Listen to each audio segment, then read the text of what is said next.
মালাকুল মউত আজরাইল তিনি রূহটা কবজ করে নিলেন। এই অবস্থায় দুধের বাচ্চা মা হারাইলো। এইবার দুধের বাচ্চাটা মা হারাইলো, কাঠের উপরে ভাসতেছে। আল্লাহ পাকের আদেশে ঝড় তুফানও থেমে গেল। কাঠটা ভেসে ভেসে ভেসে ভেসে নদীর কিনারায় এসে লাগলো একটা জঙ্গলের পাশে। জঙ্গলের পাশে এসে কাঠটা লেগে গেল। এই অবস্থায় দুধের বাচ্চা, তার দুধ খাওয়ার বড় প্রয়োজন, কিন্তু কে তারে দুধ পান করাবে? কে তারে দুধ পান করাবে? নির্জন জঙ্গল, জঙ্গলে তো কোনো মানুষ নাই, কেউ নাই। কিন্তু আল্লাহ পাক রব্বুল আলামিন একটা বাঘিনীকে পাঠিয়ে দিলেন, বাঘ। এই বাঘটা তার বাচ্চা হওয়ার পর, এই মা বাঘটার বাচ্চা হওয়ার পর বাচ্চা মারা গেছে।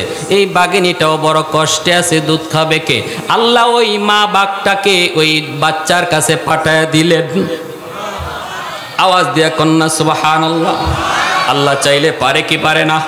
আর একটু জোরে বলেন, পারে কি পারে না? বাঘে দুধ খাওয়াইল এই বাচ্চারে। আল্লাহ রাখতে চায়, রাখতেছে কেমনে? কয় মানুষের দুধ বাদ দিয়া বাঘের দুধ খাওয়ায় আল্লাহ বাঁচায়, ঠিক কিনা ভাইয়েরা আমার? এজন্য বলি যুবক, একটু চিন্তা করো। তোমার আমার রিজিক তোমার আমার শক্তি আর বুদ্ধির উপরে নয়, আল্লাহ পাকের ইশারার উপরে। আল্লাহ পাকের ইশারার উপরে তোমার আমার রিজিক। দুনিয়ায় আসার আগেই আল্লাহ তোমার আমার রিজিক আসমানে বন্টন করে রেখে দিয়েছে, ঠিক কিনা জোরে বলেন? এ ভাই যুবক, এইদিকে বাঘ তারে এই দিন দুধ পান করাইল। ভাইরা এর পরের দিন দেখা গেল একটা জেলে, এই জেলেটা এইরকম মাছ ধরার জন্য পারে পারে হাঁটতেছে। আইসেই দেখে পাড়ের কিনারায় একটা কাঠের উপরে সুন্দর একটা বালক। এই জেলে, মাছ ধরার জেলে, বাচ্চাটাকে দেখে তার বড় মায়া লাগলো। সে কুলে উঠায় নিল, চিন্তায় পড়ে গেল। এই নদীর পারে, এই নদীর পারে এই বাচ্চা কাঠের উপরে, মা কোথায়, বাবা কোথায়? মনে হয় নৌকা ডুবে বাপ মা সবাই মারা গেছে। আল্লাহ হয়তো তার কুদরতে বাচ্চাটারে বাঁচাইছে, কিন্তু দেখতে তো বড় মায়া, দেখতে তো বড় মায়া। মায়া তো লাগবেই, বড় সুন্দর ছিল বালকটা। এই জেলে তারে কুলে করে উঠাইয়া তার গোত্রে নিয়ে গেল। জুলুমের পরিণতি কি হয়, জালেমের পরিণতি কি হয়? আল্লাহ জুলুম বরদাস্ত করে না, ঠিক কিনা জুড়ে বলেন? আর আল্লাহর ধরা থেকে কেউ রেহাই পায় না। টাইম যার যখন হয়ে যায়, বয়স তোমার কত আল্লাহ ওটা দেখে না। মরণের টাইম যখন হয়ে যায়, তুমি যুবক নাকি বৃদ্ধ, ঘরে নাকি তুমি বাকিরে, আল্লাহ এটাও দেখে না, ঠিক কিনা? আল্লাহ পাক কোনো টাইম দেয় না, টাইম দেয় না। মরণের কোনো টাইম নাই রে যুবক। এই যে কবরস্থান, এখানে আমার বাম পাশে এত বড় কবরস্থান পাড়ি দিয়ে আসলাম। আমার মনে পড়ে গেল আপনাদের এলাকার বহু মানুষ এখানে শুয়ে আছে। হয়তো এমনও কোনো বালক, এমনও কোনো যুবক এখানে শুয়ে আছে যেই যুবকের বাবা এখনো দুনিয়ায় জীবিত। হয়তো এমনও অনেক নাতি এখানে শুয়ে আছে যেই নাতির দাদা এখনো দুনিয়ায় জীবিত। দুনিয়া আসার সময় সিরিয়াল মেনটেন হয়, যাবার সময় কোনো সিরিয়াল নাই। দাদা আগে যাবে নাকি নাতি আগে যাবে, বাবা আগে যাবে নাকি ছেলে আগে যাবে, কেউ জানে না, কেউ জানে না। জানেন শুধু কি? একটু জোরে বলেন কি? এজন্য আমার ভাইয়েরা বন্ধুরা বলতেছিলাম, ওই যেই বালকটারে তারা লালন পালন করতেছে, খাওয়ায়া বড় করতেছে, আদর করতেছে। ভাইয়েরা বন্ধুরা এইভাবেই চলছে। ওই বালকটা আস্তে আস্তে বড় হয়, খেলাধুলা করতে শিখে, বালকদের সাথে খেলতে যায়। দেখতে শুনতে এই গোত্রের মধ্যে সে সবচেয়ে বড় সুন্দর, সবচেয়ে বেশি সুন্দর, আবার খুব চালাক, চতুর, ব্রেইনও ভালো, খেলাধুলায় মগ্ন থাকে। 10 বছর হয়ে গেল এই বালকের। হঠাৎ করে একদিন দেখতেছি তাদের খেলার মাঠ দিয়া একদল সেনাবাহিনী যাইতেছে।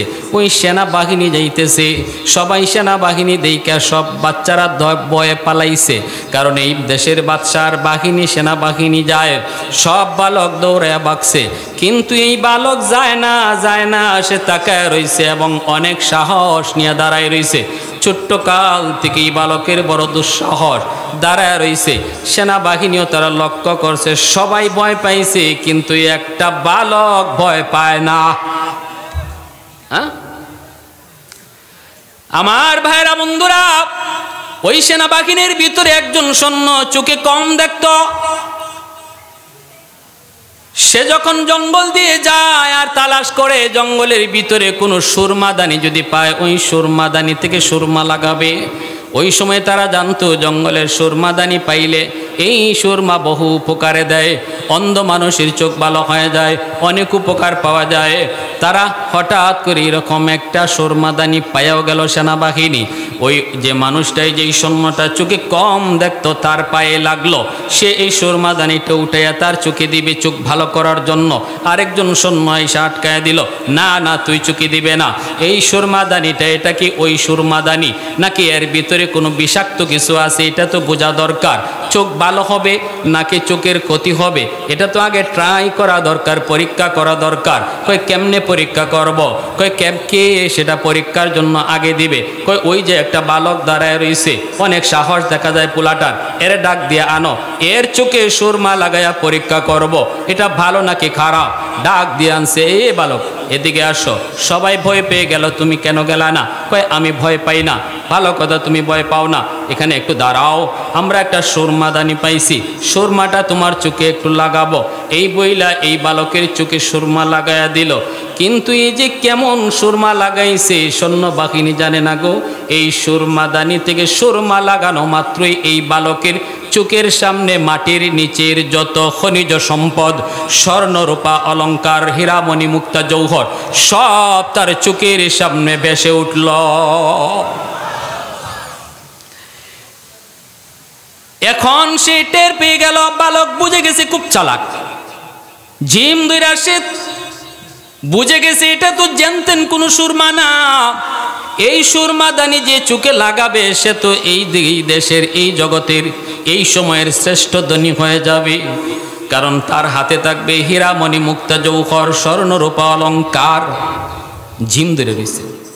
সৈন্যবাহিনী কয়, কিরে বালক কি হলো তোর, তুই এভাবে জিম ধরে আসছো, ঘটনা কি, কি হয়েছে তোর? তখন সে মনে মনে ভাবে এদেরকে বলা যাবে না, যদি বলি আমি এই সুরমা চোখে লাগাইতে এই দেখতেছি তাহলে তো এই সুরমাদানি নিয়ে যাবে। না না বলা যাবে না, অভিনয় করে বলতেছে, তোমরা আমার চোখে কি লাগাইছো, আমার চোখ জ্বলে যাইতেছে, আমি তো কিছুই দেখি না। অভিনয় করে মিথ্যা কথা কইছে। তখন ওই আরেক সৈন্যরা কইরে কইছিলাম নি যে এটা চোখে দিলে বলে বিপদ হইতে পারে, আর এটা তো সুরমা না, এটার মধ্যে বিষ, দেখছো তো এই ফুলার চোখ এখন নষ্ট হইব, তাড়াতাড়ি চল আমরা যাই। এর যুবক এজন্য বলি আজকে রবিউল আউয়াল মাস, একটু নিজেকে বোঝার চেষ্টা করো, নবীর জীবনী পড়ো, আমার নবীর আদর্শ পড়ো। নবীজি কেন এসেছিলেন জুলুম বন্ধ করার জন্য। আমরা বিগত 16 বৎসর জুলুম দেখেছি, আর কোন জুলুম বাংলাদেশে আমরা দেখতে চাই?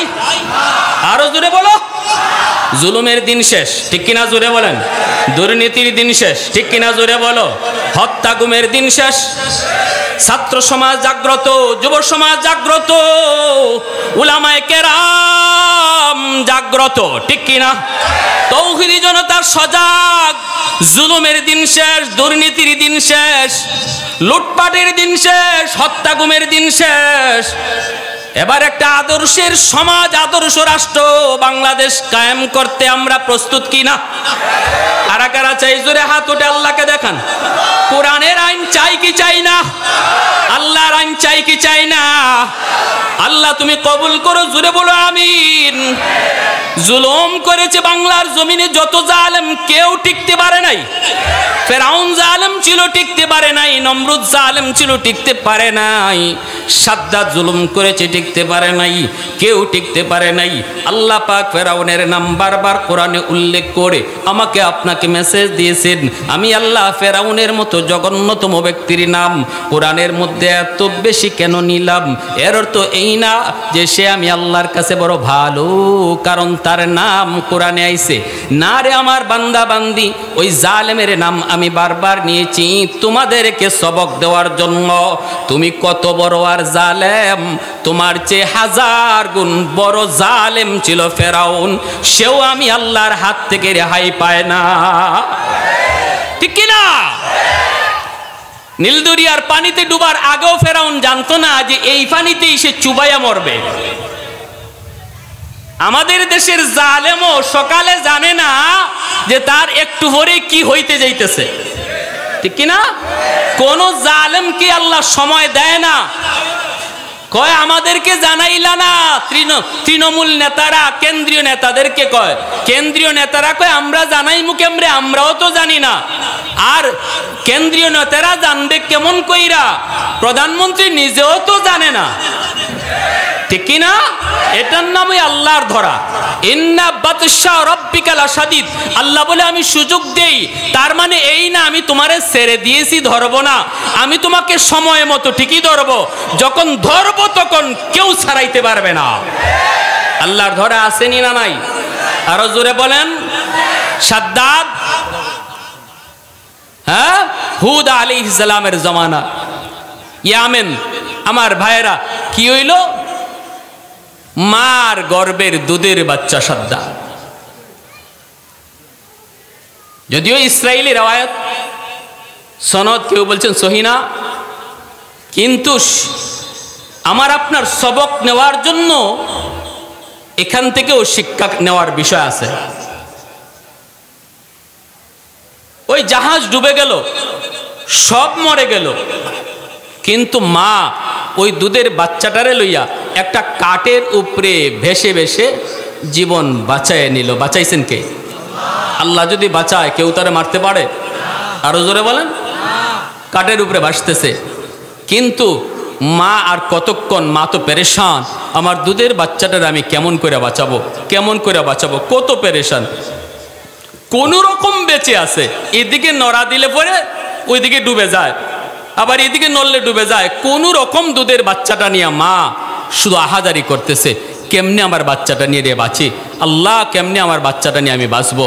ওই অবস্থায় আল্লাহ আজরাইল আলাইহিস সালাম মালাকুল মউতকে আদেশ করলেন যে আজরাইল, জাহাজের সব যাত্রী মারা গেছে, শুধু দুইজন বেঁচে আছে কাঠের উপরে ভেসে ভেসে, মার সন্তান। যাও তুমি সেখানে যাইয়া মার রূহটা কবজ করে নিয়ে আসো।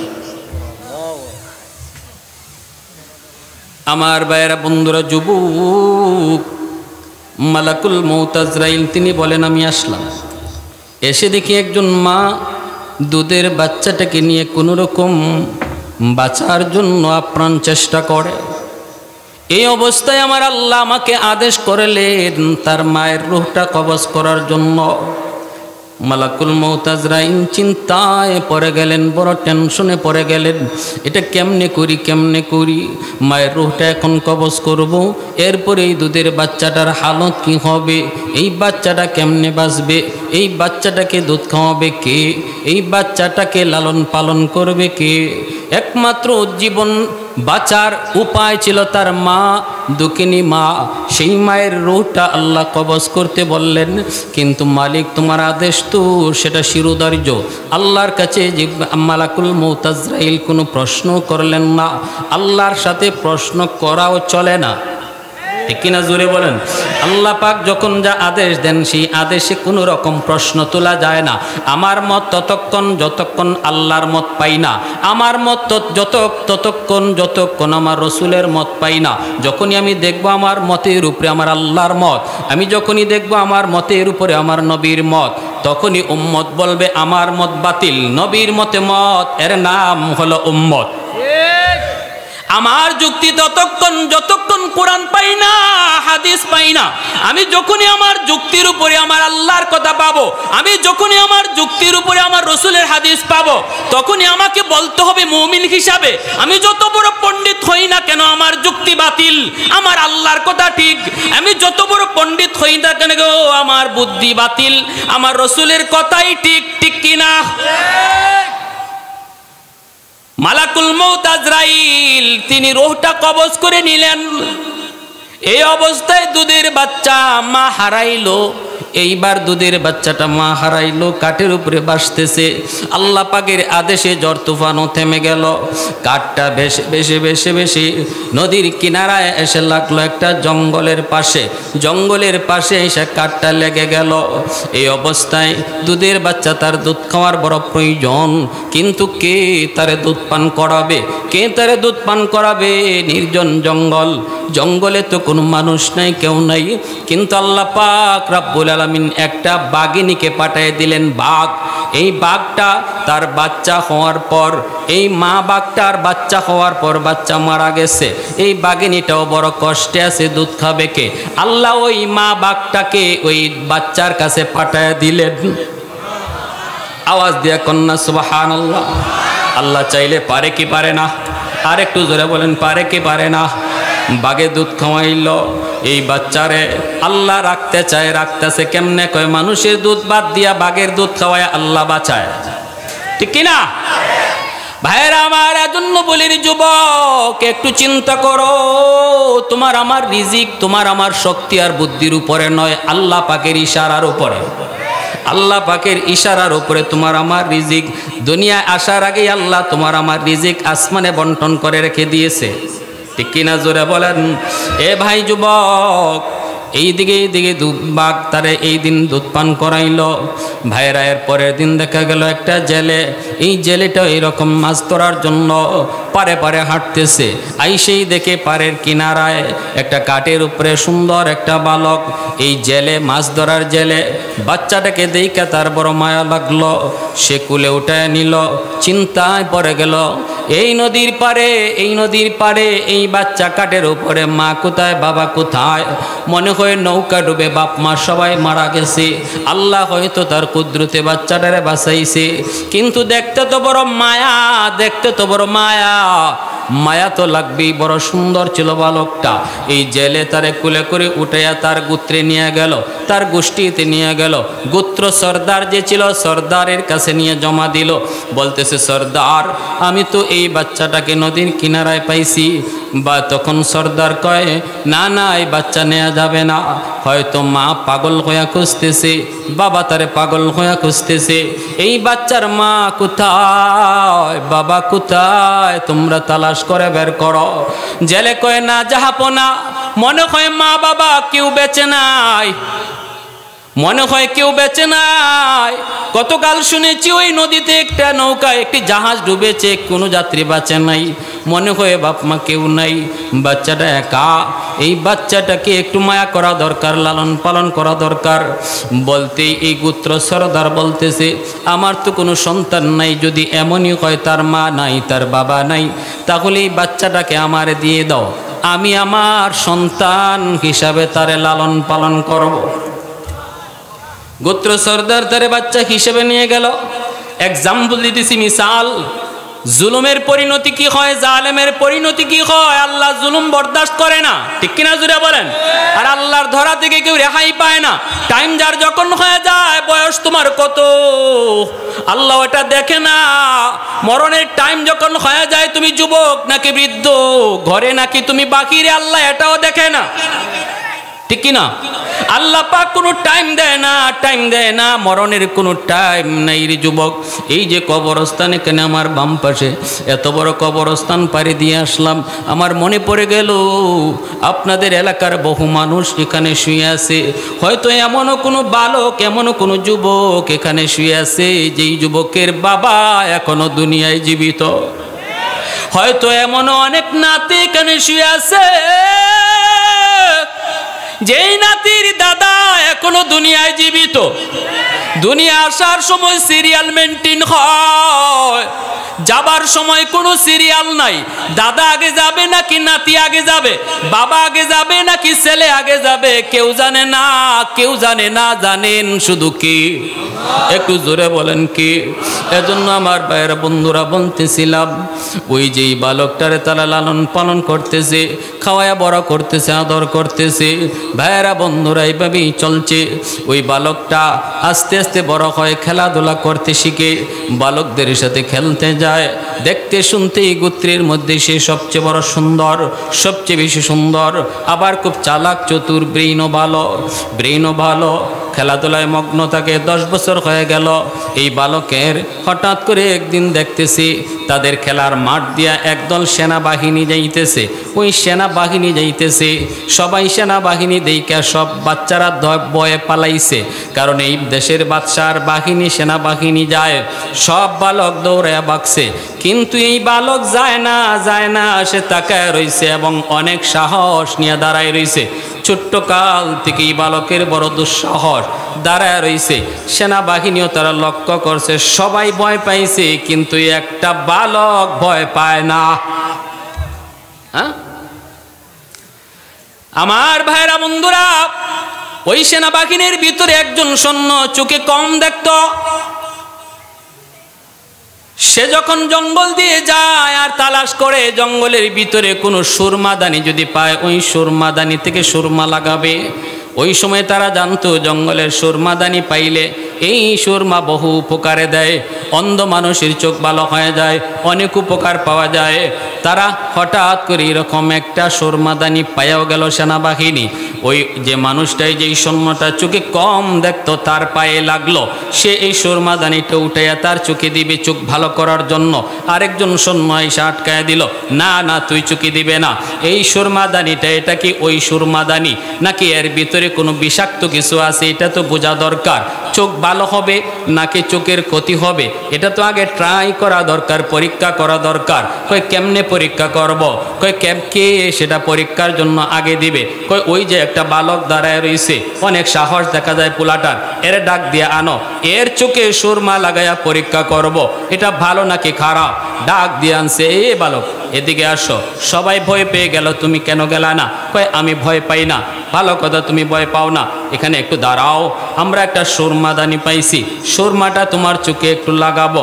এই বইলা এই বালকের চোখে সুরমা লাগাইয়া দিল। কিন্তু এই যে কেমন সুরমা লাগাইছে সৈন্যবাহিনী জানে না গো। এই সুরমাদানি থেকে সুরমা লাগানো মাত্রই এই বালকের চোখের সামনে মাটির নিচের যত খনিজ সম্পদ, স্বর্ণ রূপা অলংকার, হীরামণি মুক্তা জৌহর, সব তার চোখের সামনে ভেসে উঠল। এখন সে টের পেয়ে গেল, বালক বুঝে গেছে খুব চালাক, জিম ধরে আসে বুঝে গেছে এটা তো জানতেন কোনো সুরমা না। এই সুরমাদানি যে চোখে লাগাবে সে তো এই দেশের এই জগতের এই সময়ের শ্রেষ্ঠ ধনী হয়ে যাবে, কারণ তার হাতে থাকবে হীরামণি মুক্তা জৌহর, স্বর্ণ রূপা অলংকার। জিম ধরে রয়েছে। সৈন্যবাহিনী কয়, কিরে বালক কি হলো তোর, তুই এভাবে জিম ধরে আসছো, ঘটনা কি, কি হয়েছে তোর? তখন সে মনে মনে ভাবে এদেরকে বলা যাবে না, যদি বলি আমি এই সুরমা চোখে লাগাইতে এই দেখতেছি তাহলে তো এই সুরমাদানি নিয়ে যাবে। না না বলা যাবে না, অভিনয় করে বলতেছে, তোমরা আমার চোখে কি লাগাইছো, আমার চোখ জ্বলে যাইতেছে, আমি তো কিছুই দেখি না।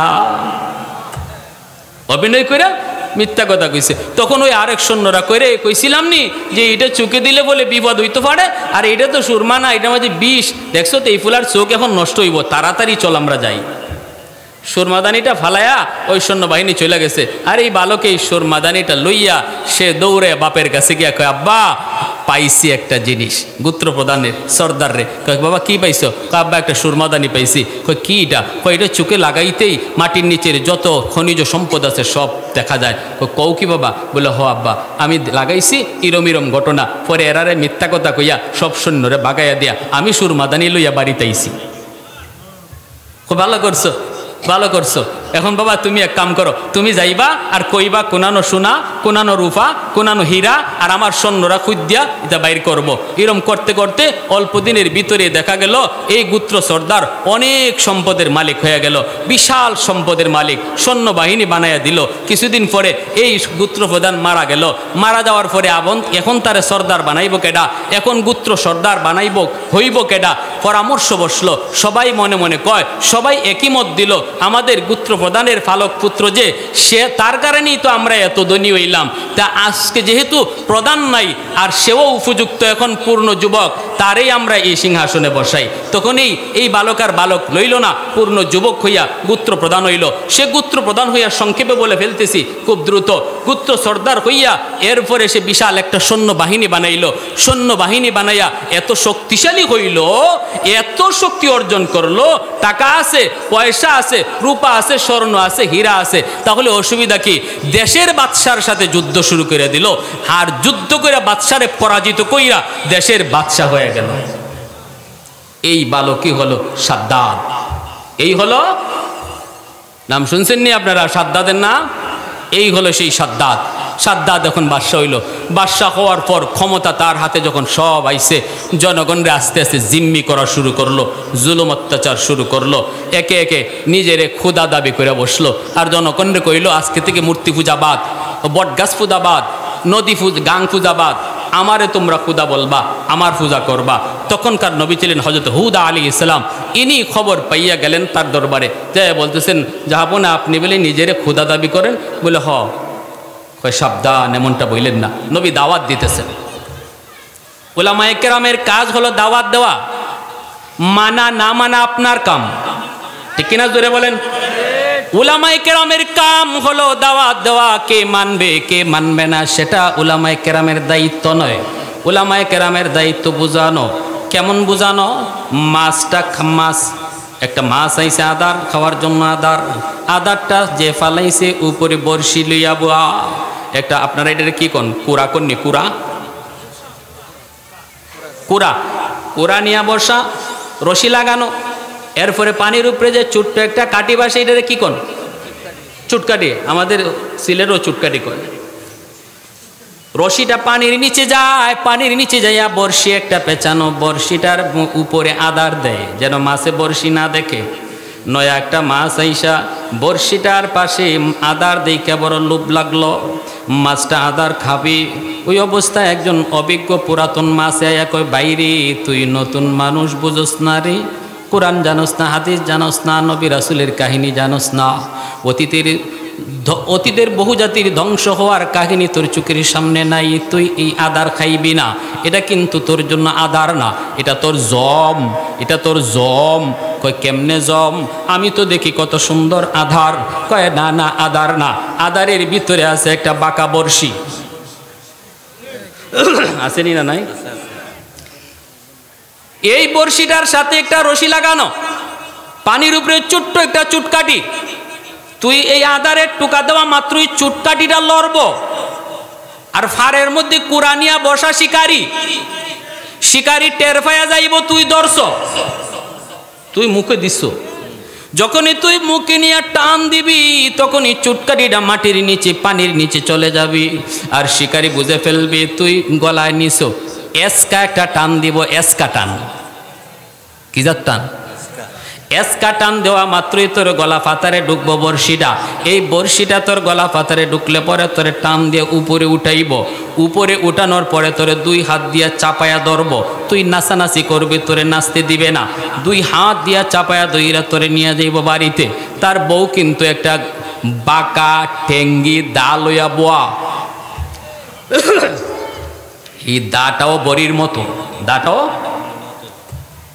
তারপরে তার বউয়ে তোরে সালি দিয়ে আগে মাখাইব, ফিসলা সারাইব, এরপরে তোরে টেঙ্গিদার মধ্যে তুলব, তুললা ঘরের মেম্বার যে কয়জন আছে অতটা ফিস করব। তারপরে তোরে 32টা দাঁত দিয়ে চাবাইয়া খাইব। কি জাত ওয়াজটা করা করছে? কই বাপরি বাপ, হুজুর আপনি এমন ওয়াজ করছুন, আমি কাম করলে পরে এমন দরা খাওয়ান লাগবে? বলে জি, আমি অভিজ্ঞতার আলোকে বলতেছি, এখন তুমি মানা না মানা এটা তোমার কথা, তোমার ইচ্ছা। আমি আমার ওয়াজ করে গেলাম গা। গেছি গে পরে হে আদারের সাইড দিকে ওই যে খানা দিছে আদারের সাইড দিকে ঘুরে আর কয়, আমার হুজুরে যে কয়ে গেল আদারের ভিতরে একটা বাঁকা বর্ষি, আমি দেখি না। কি কয়? হে কি দেখবার লাগি দিছে? শিকারি দেখবার বাউে দিছে? কই আমি তো কোনো বর্ষি দেখি না। মাঝে মাঝে উপরের দিকে তাকায়, কয় বলল হুজুরে পানির উপরে চুটকাটিও তো দেখি না। আবার বলল পাড়ের মধ্যে শিকারি বসা, শিকারিও তো দেখি না। বুঝেছি, মনে হয় আমি চলে গেলে হুজুর এসে নিজে খাইব। নিজে খাওয়ার ফন্দি করছে, না না হুজুর তোমারে খাইতে দিমু না, আমি খাইমু।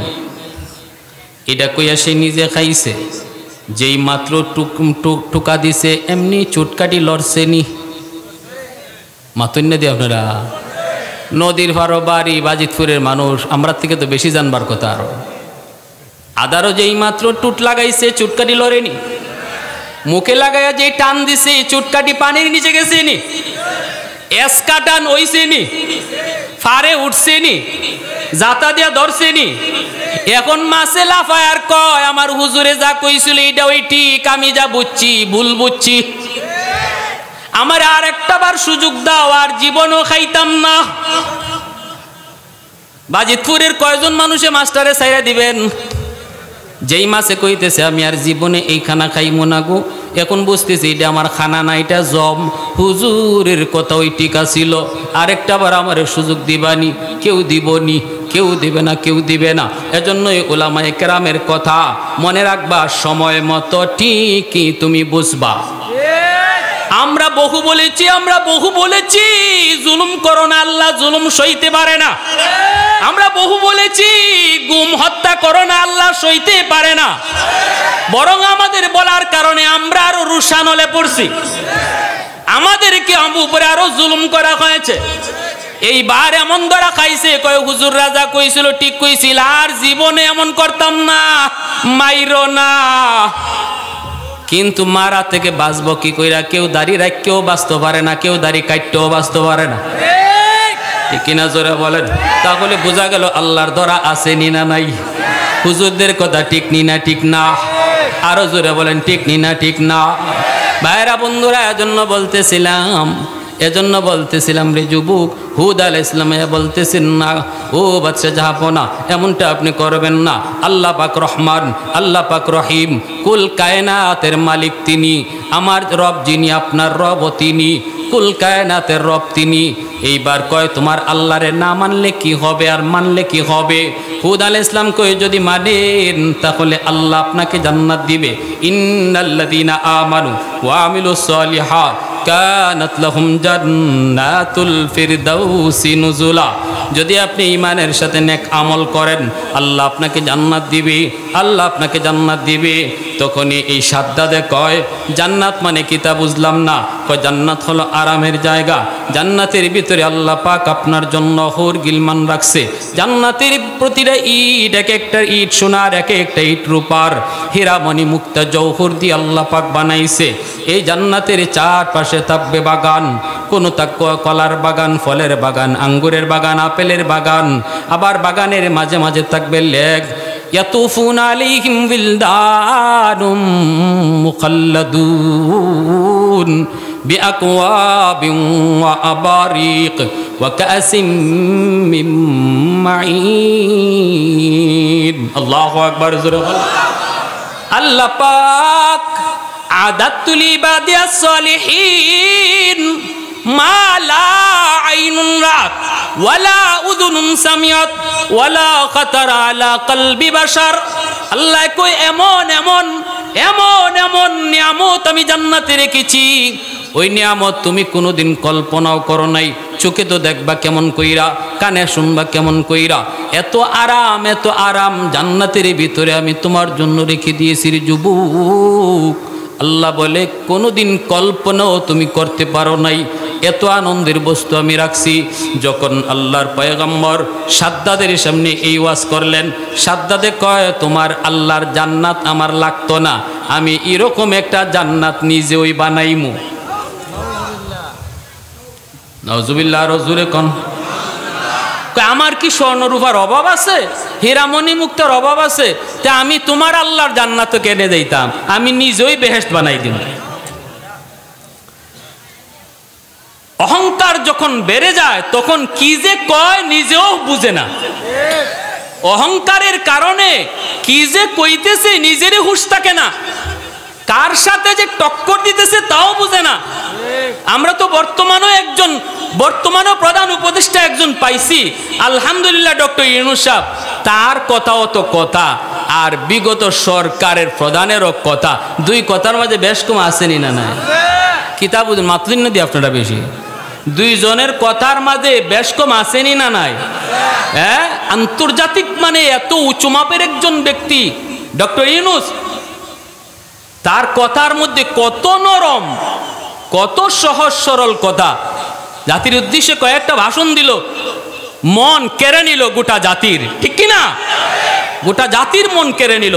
16-17 বছরে দুর্ভাগ্য আমাদের, আমরা আমাদের রাষ্ট্রপ্রধানের জবান থেকে এত সুন্দর একটা কথাও শুনলাম না।